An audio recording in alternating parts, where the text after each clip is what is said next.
Hai para sudaners, kumaha kabarna? Damang sadena dengan saya si Otong kembali lagi di channel Ningali Film. Pada episode kali ini kita akan melanjutkan alur cerita dari film Love You 7 Times yang rilis pada tahun 2023 untuk bagian yang kedua. Dan tidak usah berlama-lama lagi, mari kita mulai ceritanya.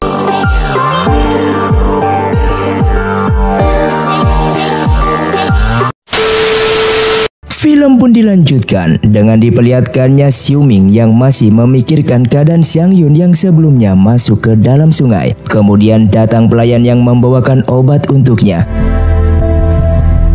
Sedangkan Zihui akhirnya sudah keluar setelah seharian di dalam sungai menjadi sebuah batu. Dan apa yang sudah Zihui lakukan telah sampai kepada Jin Lian, yang menandakan dengan ini Zihui sudah jatuh cinta. Hingga keesokannya Yingxi yang sudah sadarkan diri merasa senang karena saat ini ia berada di kediaman keluarga Lu. Meski Cukong sudah bertunangan, namun Yingxi yakin ia bisa merebutnya dari Xiang Yun. Kemudian Yingxi menanyakan kabar tentang penyelamatnya itu, namun pelayannya menjelaskan kalau ia belum menemukannya.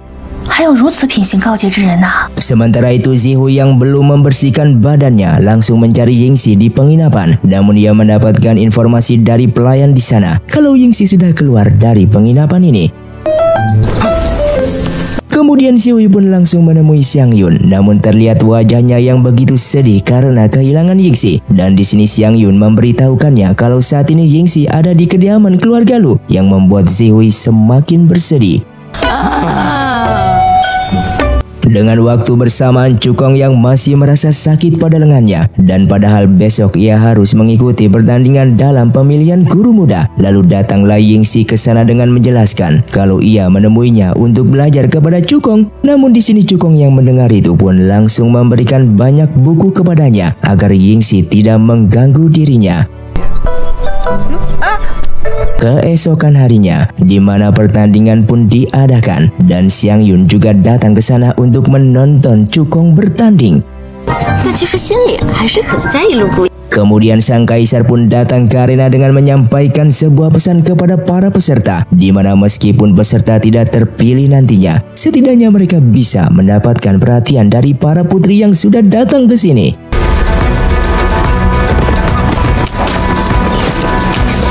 Setelah itu, giliran Cukong yang maju dan bakatnya sudah terkenal oleh semua orang di sana. Namun datanglah Kasim Zhao menyampaikan sesuatu kepada Xiu Ming. Pertandingan dari kelompok Cukong akhirnya dimulai. Namun di sana Cukong menyadari ada yang aneh dengan kuda miliknya. Hal ini sudah sesuai dengan harapan sang kaisar yang sebenarnya tidak menyukai Cukong.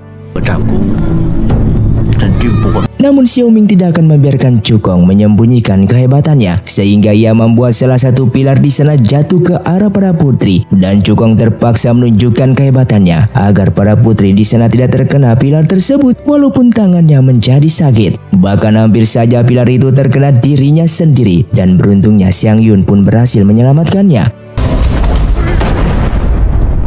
Dengan ini rencana sang kaisar sudah gagal agar Cukong tidak menjadi guru muda, dan Cukong pun langsung maju untuk meminta maaf dengan kejadian ini.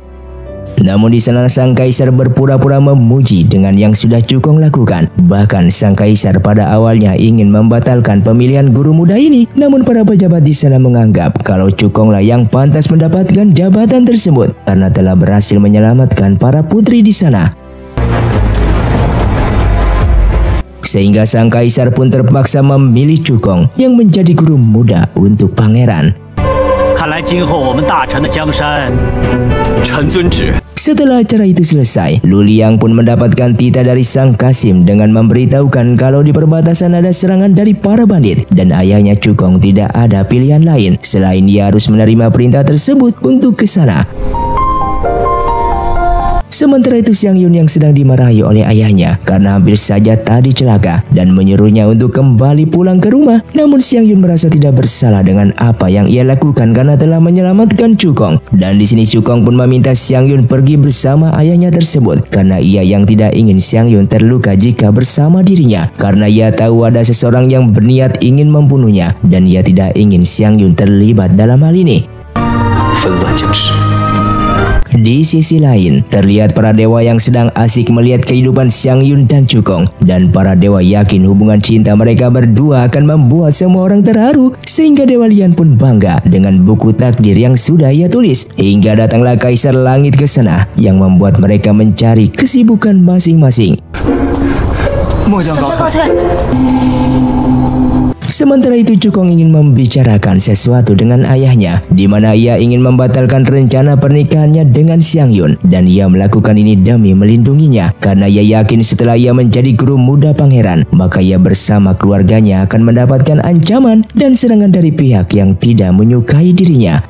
Kemudian datanglah pelayan membawakan buku akuntansi kepada Lu Liang. Dan Cukong pun merasa curiga karena ia yang tidak pernah melihat pelayan itu di keluarga Lu. Namun Lu Liang menutupi hal itu dari Cukong dengan menjelaskan kalau pelayan itu sudah lama di sini, dan Cukong yang tidak pernah melihatnya karena pelayan di keluarga mereka ini sangatlah banyak.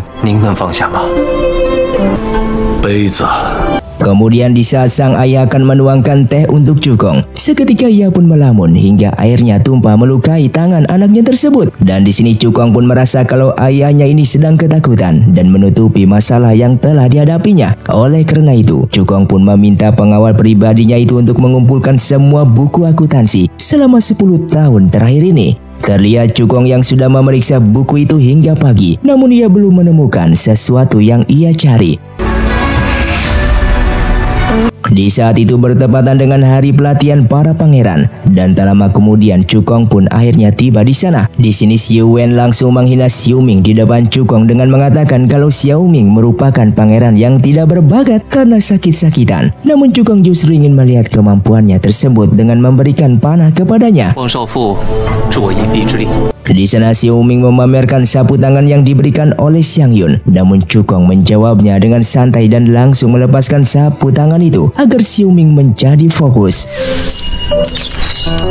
Xiao Wen yang melihat hasilnya langsung menghina Xiao Ming di sana. Namun Cukong paham akan kemampuan yang ditunjukkan oleh Xiao Ming. Dengan menyadari jika selama ini Xiao Ming sudah menyembunyikan kekuatannya, sehingga Cukong memuji atas bakatnya tersebut dan membuat pangeran lainnya merasa kecewa dengan penilaian itu. Kemudian Xiao Ming pun mengajak Cukong dalam sebuah permainan catur. Namun Cukong paham yang dimaksud adalah catur kehidupan. Sedangkan sang kaisar yang mendapatkan laporan tentang kinerja Jenderal Lu Liang yang telah berhasil membunuh para bandit di perbatasan, membuat sang kaisar menjadi kesal kepadanya. Tak lama kemudian, Xiao Ming pun datang menemui ayahnya yang sedang kesal dan menawarkan sebuah cara untuk menghancurkan keluarga Lu yang mengungkit tentang kasus bencana 8 tahun yang lalu, di mana Lu Liang mengungsikan penduduk ke perbatasan di kota Wenkang dan memberikan sejumlah uang kepada mereka karena kediaman para warga yang terkena air diakibatkan oleh tanggul sungai yang jebol. Dan di sini sang kaisar merasa heran bagaimana Xiao Ming bisa mengetahui kasus itu. Namun terpenting Xiao Ming bisa menjadikan itu sebagai kasus korupsi terhadap pejabat Lu Liang. Di saat kembali Cukong pun sekali lagi mempelajari buku akuntansi keluarga Lu. Namun dia menyadari ada sesuatu yang hilang di sana. Seolah-olah ada sesuatu yang disembunyikan data 8 tahun yang lalu.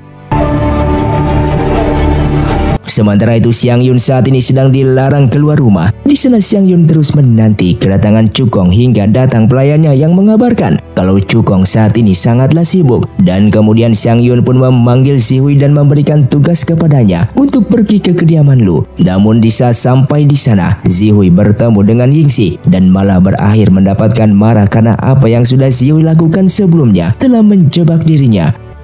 Zihui lalu menjelaskan kalau apa yang ia lakukan tidak ada hubungannya dengan Xiang Yun. Ia menceritakan bagaimana ia bertemu dengan Xiang Yun yang menolong dirinya dan menjadi pengikutnya. Oleh karena itu, Yingxi pun memerintahkan pelayannya itu untuk memukuli Zihui dan ia pun langsung menyelamatkannya. Maka dari itu, Zihui mulai saat ini harus mengikuti perintahnya seperti Xiang Yun. Sedangkan Xiang Yun yang masih menunggu Zihui kembali, dan untuk menghabiskan waktu ia pun membaca buku yang berjudul Tenggelam Dalam Kerinduan yang justru membuatnya teringat akan kenangannya bersama dengan Cukong. Hingga Xiang Yun pun tertidur dan didatangi oleh Xiu Ming di sana. Di saat terbangun, Xiang Yun pun sangatlah terkejut melihat Xiu Ming berada di hadapannya itu. Lalu ia pun menanyakan alasan kedatangan Xiu Ming menemuinya, dan ternyata Xiu Ming meminta bantuan untuk mencarikan hadiah.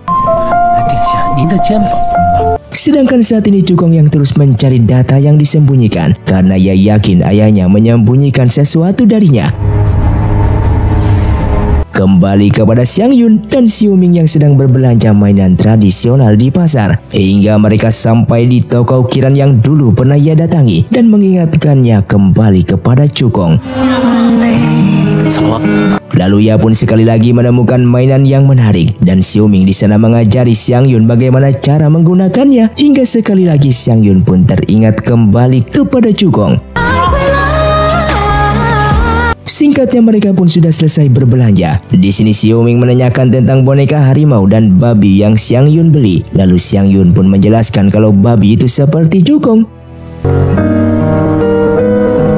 Hingga keesokan harinya Zihui pun datang menemui Yingxi, dan ia pun melaporkan mengenai kebiasaan Xiang Yun belakangan ini. Hingga setelah itu Yingxi pun datang memberikan perhatian kepada Cukong. Namun di sana Cukong menegaskan kalau ia hanya menganggap Yingxi sebagai adik, dan hal itu tidak akan pernah berubah. Bahkan ia pun meminta agar Yingxi segera meninggalkan ibu kota. Namun Yingxi salah paham dengan maksud apa yang Cukong katakan.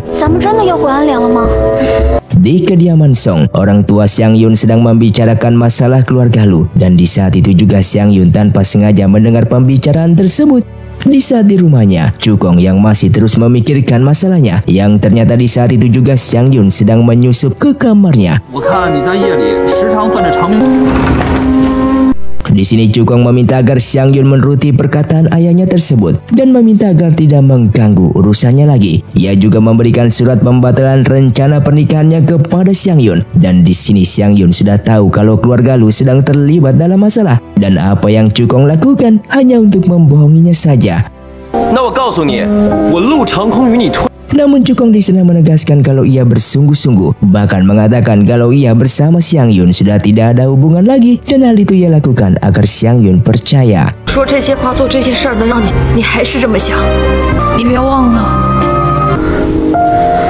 Kembali ke rumahnya, Xiang Yun pun membaca surat yang dulu dikirimkan oleh Cukong, dan ia tahu betapa sayangnya Cukong kepadanya, dan sementara itu Cukong juga telah memikirkan Xiang Yun saat ini.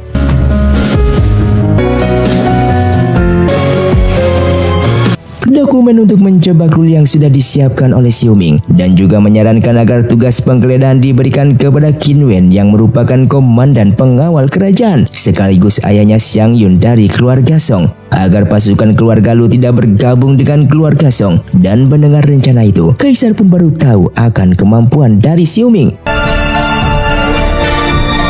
Di rumahnya, terlihat Cukong sedang berusaha menghilangkan bukti, sedangkan Qin Wen yang mendapatkan titah penggeledahan keluarga Lu, dan jika ada keluarga Lu yang memberontak, maka bisa dieksekusi langsung di sana. Seketika Qin Wen mengingat hari di mana ia minum bersama dengan Lu Liang, dan Lu Liang pun yakin apa yang ia lakukan takkan ia sesali. Namun ia hanya khawatir akan istri serta anaknya tersebut. Bahkan di sana ia meminta kepada Qin Wen untuk memaafkan anaknya itu. Lu Liang kemudian mendapatkan surat rahasia dari Qin Wen, dan tak lama kemudian Cukong pun datang ke sana dengan menanyakan apa yang terjadi kepada sang ayah, dan kali ini ayahnya akan menceritakan semuanya. Diceritakan 8 tahun yang lalu terjadi musibah besar yang memakan korban sangatlah banyak dikarenakan tanggul yang jebol. Untuk menenangkan korban, Kaisar pun memerintahkan dirinya untuk memberikan uang kepada mereka secara rahasia. Selama ini Lu Liang sudah berusaha melakukan yang terbaik untuk itu, namun pada akhirnya ia justru difitnah korupsi oleh sang Kaisar dengan menganggap kalau ia telah melakukan pemalsuan dekret tugas dari sang Kaisar. Kemudian Lu Liang meyakinkan Cukong kalau ia sudah punya rencana, di mana wakilnya dulu yang bernama Paman Song sudah menyimpan dekret tugas tersebut dari sang Kaisar. Dan mendengar hal itu, Cukong berniat akan pergi untuk mengambilnya agar sang ayah tidak difitnah sebagai koruptor yang telah menyalahgunakan dekret palsu dalam memberikan uang kepada para warga di sana. Sementara itu Xiang Yun yang berada di rumahnya melihat ayahnya yang sudah bersiap dan dia berusaha untuk menghentikan ayahnya ke kediaman Lu. Namun di sini sang ayah tidak bisa lagi menentang perintah kaisar. Terlihat bukti palsu sudah disiapkan untuk menjatuhkan Lu Liang yang telah difitnah seorang pejabat koruptor. Dan di saat itu Cukong juga sedang memacu kudanya hingga malam. Sementara Xiang Yun terkurung dilarang untuk pergi keluar.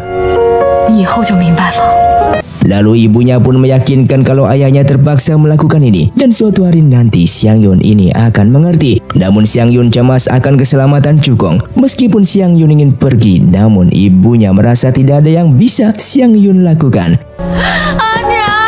Hingga akhirnya Qin Wen sudah sampai di kediaman Lu dan tak lama lagi ia harus mengeksekusi sahabatnya sendiri. Dan di saat itu Lu Liang yang sedang menikmati makan malam terakhirnya bersama istrinya hingga datang Qin Wen yang kesana mengepung bersama dengan pasukannya. Namun Lu Liang yang tetap santai dan mengajaknya untuk minum bersama.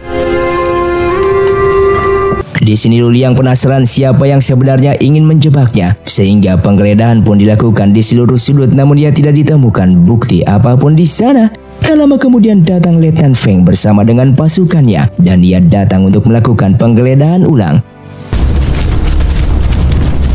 Di tempat lain, Paman Song sedang mencari titah yang asli, namun ia tidak menemukan dimanapun. Dan Cukong sadar kalau titah tersebut memang sebenarnya tidak ada, dan dia sengaja dikirim ke sini agar bisa selamat. Di sisi lain, pelayan di sana membawakan makanan untuk Xiang Yun dan pelayan itu meyakinkan kalau Cukong pasti akan selamat. Kemudian Xiang Yun pun memohon agar pelayan miliknya ini mau membantunya untuk keluar dari sini. Pelayan itu pun lalu keluar untuk mengalihkan perhatian penjaga di sana, namun Xiang Yun yang berusaha kabur tetap berhasil tertahan. Di sini Xiang Yun bersikeras untuk pergi menyelamatkan Cukong dan meminta agar ibunya tidak menghalanginya.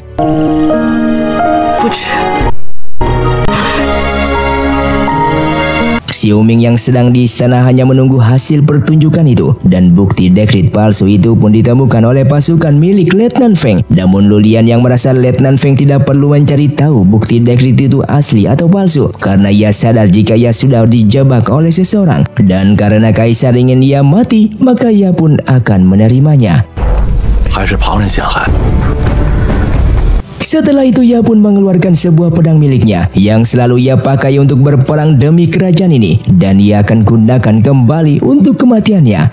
Sebelum ia mati, ia pun mengatakan kepada Qin Wen kalau ia sangat bahagia mendapatkan sahabat sepertinya. Di saat Cukong datang, ia melihat semua itu sudah terjadi, dan Letnan Feng langsung memerintahkan pasukannya untuk menangkap Cukong yang sudah dianggap sebagai pengkhianat juga. Namun di sana Cukong berusaha untuk melawan.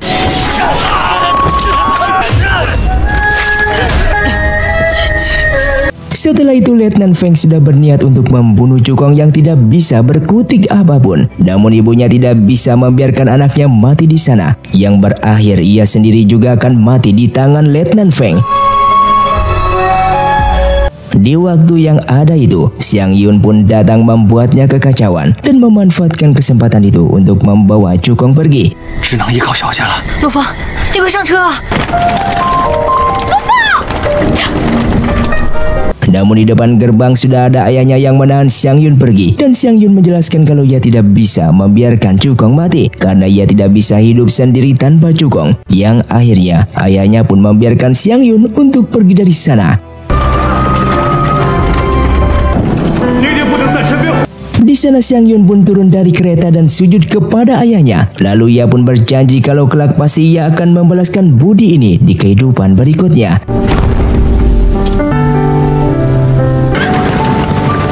Dengan insiden ini, pangeran pertama dianggap bersekongkol dengan Lu Liang dengan mendapatkan hukuman menjadi warga biasa dan ditahan untuk sementara waktu, sehingga dengan begini Xiao Ming akan bisa mendapatkan posisi yang lebih baik.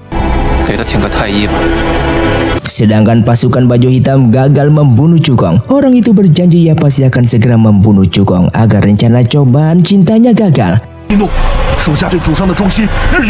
Di sisi lain, Yingxi akhirnya tahu apa yang terjadi kepada keluarga Lu. Kemudian pelayannya pun memberitahukan kalau semua warga terlibat dengan keluarga Lu akan dicari. Karena ia pun mengajak Xiang Yun segera pergi dari ibu kota.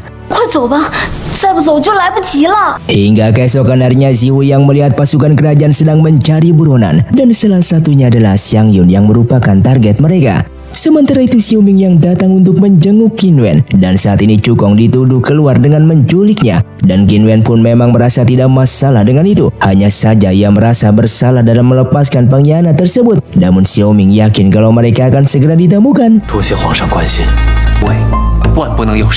Di sini Xiaoming pun memberitahukan kalau ia akrab dengan Xiang Yun dan ia pun pasti akan menyelamatkannya. Sehingga dari sana Qin Wen pun tahu kalau Xiang Yun tidak sederhana yang mereka duga. Sedangkan Xiang Yun masih dalam pelarian bersama dengan Cukong dan harus melakukan perjalanan sambil merawat Cukong yang terluka parah. Setelah 2 hari, Cukong yang sudah sadarkan diri dan di saat terbangun ia pun tahu kalau selama ini Xiang Yun yang sudah merawatnya, sehingga ia pun kembali mengingat bersama dengan ayahnya tersebut serta kenangan pahit yang baru saja ia lalui.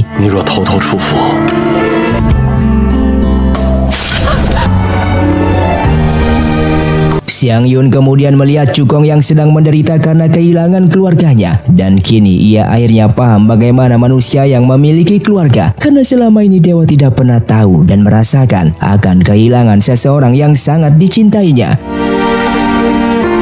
Sedangkan Dewa Lian bersama dengan kakek penjodoh sedang menonton semua yang terjadi, dan Dewa Lian beralasan membuat kisah seperti ini demi Xiang Yun agar mengetahui apa arti dari kasih sayang keluarga.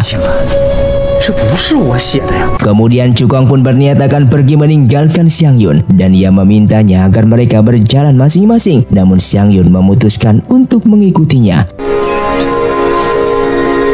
Keadaan Cukong masih belum pulih sepenuhnya dan Xiang Yun harus terus memberikan perawatan kepadanya.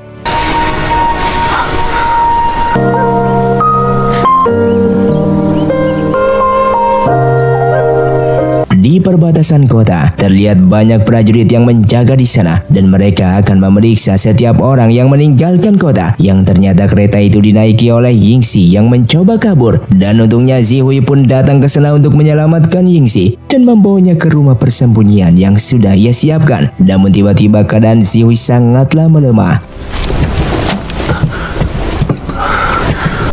Di saat Yingxi kembali dengan membawa air, tiba-tiba Zihui sudah menghilang dan meninggalkan sebuah payung yang merupakan kenangan mereka bertemu untuk pertama kalinya. Sehingga Yingxi pun sadar jika yang sebelumnya menyelamatkannya di dalam sungai adalah Zihui.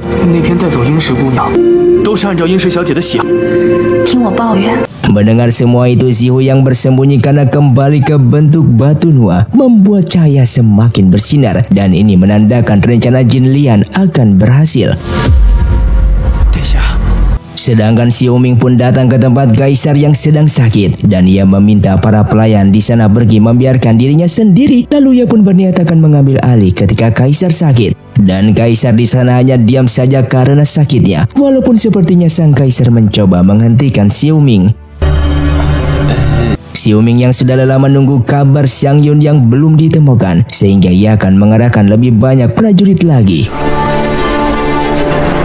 Sedangkan Cukong yang sudah menyembunyikan kereta mereka dan mereka yang berniat untuk bersembunyi di rumah kosong. Namun ternyata saat itu para prajurit sedang berpatroli di sana. Xiang Yun dan Cukong saat itu hampir saja ketahuan, namun mereka berdua bersembunyi dengan baik hingga para prajurit pergi tanpa hasil apapun.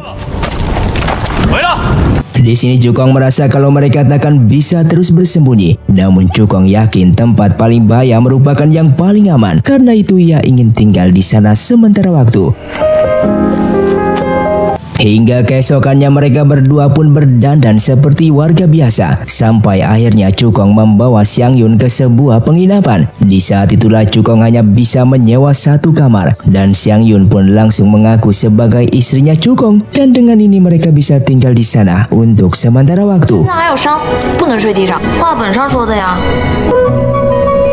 Setelah itu Cukong pun mencoba untuk menjual pakaiannya agar mereka mendapatkan uang. Namun pemilik penginapan menolak untuk membelinya sehingga ia pun terpaksa menjual pedangnya sendiri. Kemudian Xiang Yun kembali merawat luka yang Cukong derita dan kini mereka hidup layaknya sepasang suami istri. Sementara itu Kaisar Langit menanyakan perkembangan cobaan cinta Cukong karena ia khawatir akan Cukong yang tidak mengerti akan cinta. Lalu dewa di sana pun menjelaskan kalau semuanya berjalan dengan lancar. Hingga keesokannya pun datang pasukan yang mencoba membawa Xiang Yun dengan menjelaskan kalau mereka telah diutus oleh Xiu Ming. Bahkan mereka juga memberitahukan keadaan keluarga Song yang buruk. Namun Cukong yang datang menghentikan Xiang Yun pergi sehingga terjadilah pertarungan di sana. Kemudian Xiang Yun pun memberikan tanda untuk menghentikan mereka dan ia juga menutupi identitas sebenarnya dari prajurit tersebut kepada Cukong agar Cukong tidak menjadi panik. Lalu di malam harinya Xiang Yun pun datang menemui Cukong dan dia merasa kini Cukong sudah tidak bisa diajak bercanda lagi. Saat memandang bulan, mereka mengingat lagi akan masa kecilnya dulu, di mana dulu Cukong pernah berpura-pura tidur di pundak Xiang Yun karena mungkin itu akan menjadi kesempatan terakhir sebelum ke medan perang. Dan kini Xiang Yun mengikuti apa yang dilakukan oleh Cukong dulu, sehingga Cukong pun memberikan isyarat untuk Xiang Yun segera pulang dan berharap agar kelak mereka tak bertemu kembali di medan perang karena ia yang ingin balas dendam terhadap kerajaan. Kemudian Cukong pun menunjukkan tusuk rambut yang sudah ia beli, di mana dulu Xiang Yun pernah menginginkan tusuk rambut itu dan ia ingin menjadikan itu sebagai hadiah pernikahan nantinya. Di sini Xiang Yun pun paham kalau Cukong memiliki rencananya sendiri dan juga jika ia bersamanya hanya akan menghalanginya saja. Apalagi ia juga tidak bisa mengabaikan kedua orang tuanya yang khawatir akan kepergiannya ini. Di saat Cukong tidur, Xiang Yun pun berniat untuk pergi secara diam-diam. Namun di sana ia menemukan surat yang ditinggalkan oleh Cukong yang memintanya untuk kembali dengan hati-hati. Di sini Cukong yang sudah tahu kalau Xiang Yun akan pergi di malam ini.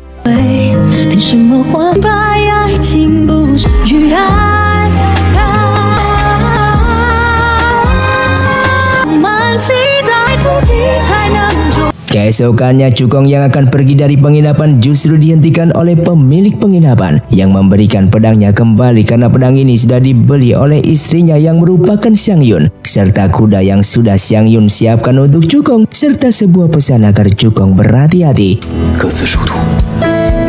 Cukong pada akhirnya sudah sampai di markas perbatasan dan di sana Xielan sudah menyiapkan pengawalan untuk menyambutnya. Namun dia baru tahu kalau Yingxi belum juga kembali pulang. Namun Cukong yakin kalau Yingxi pasti bisa ditemukan.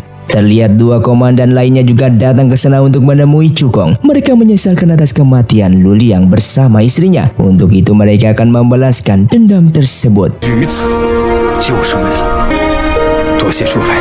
Xielan kemudian memberikan plakat komando kepada Cukong yang akan membuatnya bisa memerintahkan ketiga pasukan, dan rencana pertama Cukong akan membalaskan dendam serta memulihkan nama baik pasukan perbatasan.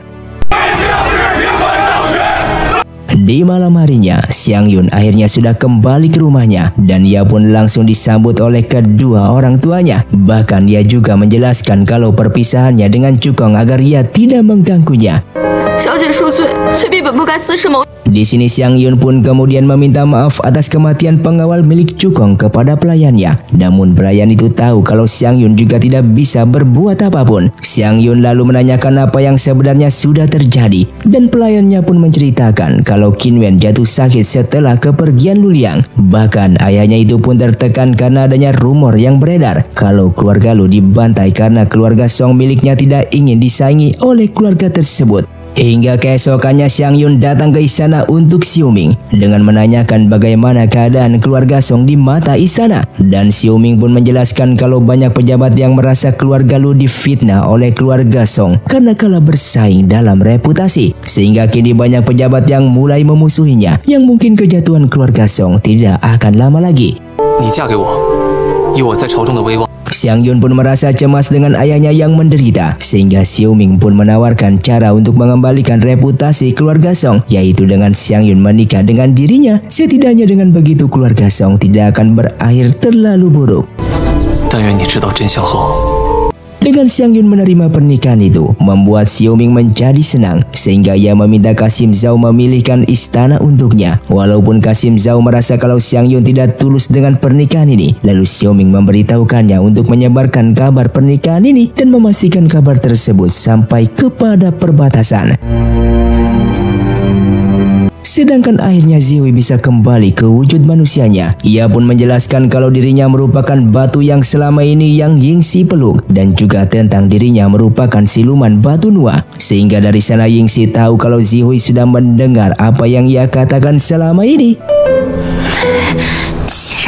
Kembali kepada Cukong yang sudah berhasil memerintahkan pasukan hingga ke Jinzhou. Namun anehnya pasukan musuh di Jinzhou tidak melakukan pergerakan. Bahkan ada kabar juga di sana saat ini Kaisar yang sedang terbaring sakit. Dan anehnya Xiao Ming yang merupakan pangeran yang sakit-sakitan itu malah memegang komando militer. Dan kabar lainnya yaitu Xiao Ming juga akan menikahi Xiang Yun dalam beberapa hari lagi. Mendengar semua itu, Cukong pun menjadi paham akan rencana Xiao Ming selama ini, di mana Xiao Ming berencana membuat bencana tanggul jebol lagi seperti 8 tahun silam yang akan bisa menimbulkan korban jiwa yang sangatlah besar. Dan film pun bersambung. Terima kasih untuk kalian yang sudah menonton video ini sampai habis. Sampai jumpa di video selanjutnya. Saya pamit turang dari ningali film Xiao Tong undur diri dan salam Sundaners.